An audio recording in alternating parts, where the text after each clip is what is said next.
Yeah. Hi, friends. It's Sarah and Teresa again, Woohoo! possibly wearing the same sweater and, You'll you never know, know. from the last time we met. We wanted to come on and explore rules and or excuses that we make for ourselves in Mm, organizations that mhm. really get in our way of or maybe are a little dishonest, as we talk Yeah. about this. So here are things that we often and commonly hear from certain organizations. I bet once a week we're moving so fast. We're so busy. We're growing so much, which I know isn't always true. Some organizations are sustaining, some are decreasing. But this idea of because we're moving so fast, we can't possibly prioritize thinking about things like developing people, building better relationships, creating an inclusive culture, creating greater levels of psychological safety because we're just moving too fast. And it's interesting because uh, every organization is busy, Hmm. and not every organization is not prioritizing their people. So that's Yeah. been an interesting one to see of yeah, that's true. And what do you actually value? I'm laughing because hearing you say it, a couple things came up. I can't imagine a call with a group that's like, we're not actually that busy, and so I just had a good laugh about that. But Kind of be as great. Like, we're not busy, so we're just gonna take this time to just really do whatever. focus on one another right now Yeah. and rebuild. As you were something about just this is why I love this time and these moments with you so much, Sarah, because as you were talking about moving so fast, I couldn't help but think of a car trip. Times you're on the Mm, interstate and we're mm, moving very fast, right? And I was thinking, you don't say we're moving very fast. We didn't buckle up. We mm. didn't pack Oh, snacks. yeah. We didn't I don't know, we don't know where we're going, right? Like people Yeah. just ride in the back of the pickup for the next 17 hours, right? Like, because we know we're going somewhere long and we will be going fast, we, Mm, most of us, and if you just hop in the car and drive, I'm not judging you at all. I'm yeah. just, just go with it for a minute, right? But like, we take steps when we're going to go fast to ensure that the humans don't get hurt on the journey, right? And that, Yes. like, I've never thought of it No, quite it's that brilliant. way, It's but brilliant. there's something there, right? Because, well, and let's also just name this. I Yes, you're moving fast, and I'll give it to folks. It's hard to do a lot of things well when you're moving Yeah. fast, right? Yep. So you have Yeah. to be real intentional. But so much of the time, and this is me, I don't know that they would be doing it any better if they Anyway. weren't moving so Yeah. fast. Like, I Yeah. don't know that it's important to Yeah. them to do well. And I say that kind of with love and kind of with a pokey stick.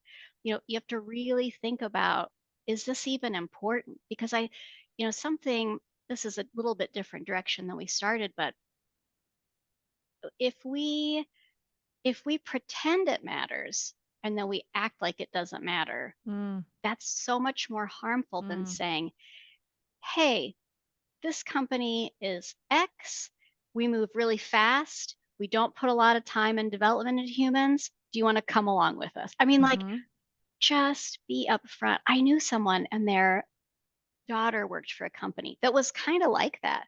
That was kind of like, we know it's fast paced, there's not a lot of support, and like we chew people up and spit them out.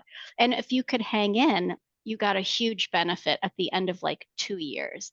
And Yeah. that was the agreement. It was Mhm. like, that was it. That wasn't for everyone. That wouldn't be for the long term.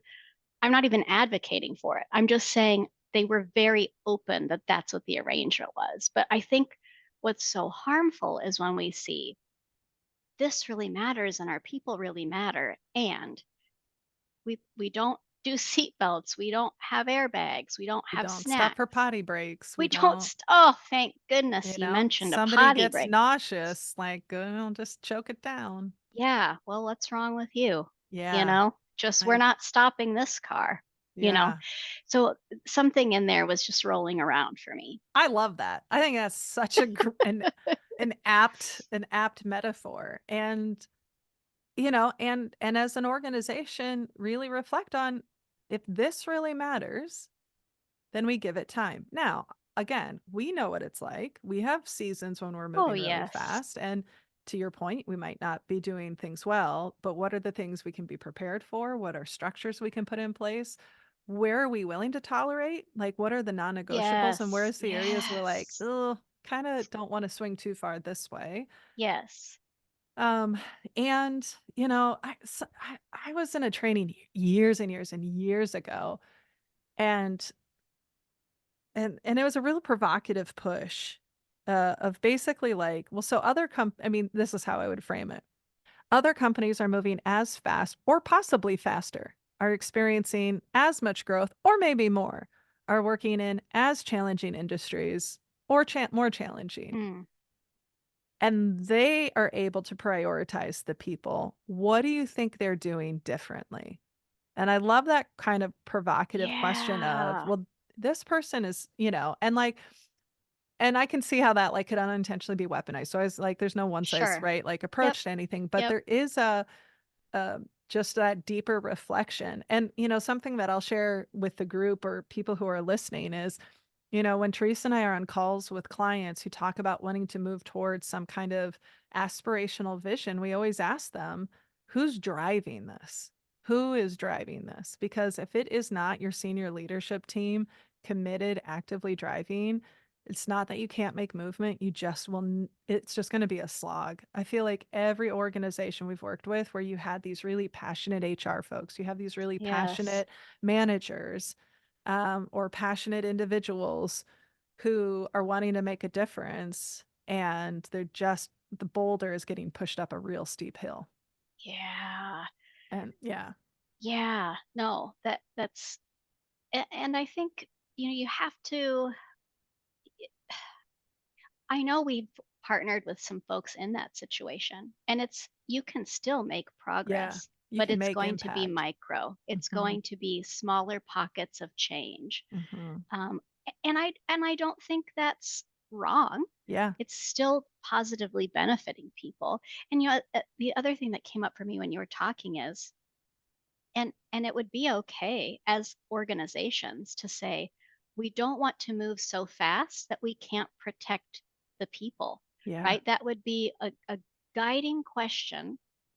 This is from the work of Todd Whitaker, but you make your decisions on what your best people will think. And if your best Mm, people will be run over mm, by the profit train as it grows so fast, mm, then you would temper that, right? That mm. you would be mindful of that. Or Yeah. you, even if, and I get it, sometimes you're on a hot trajectory and you want to keep it going.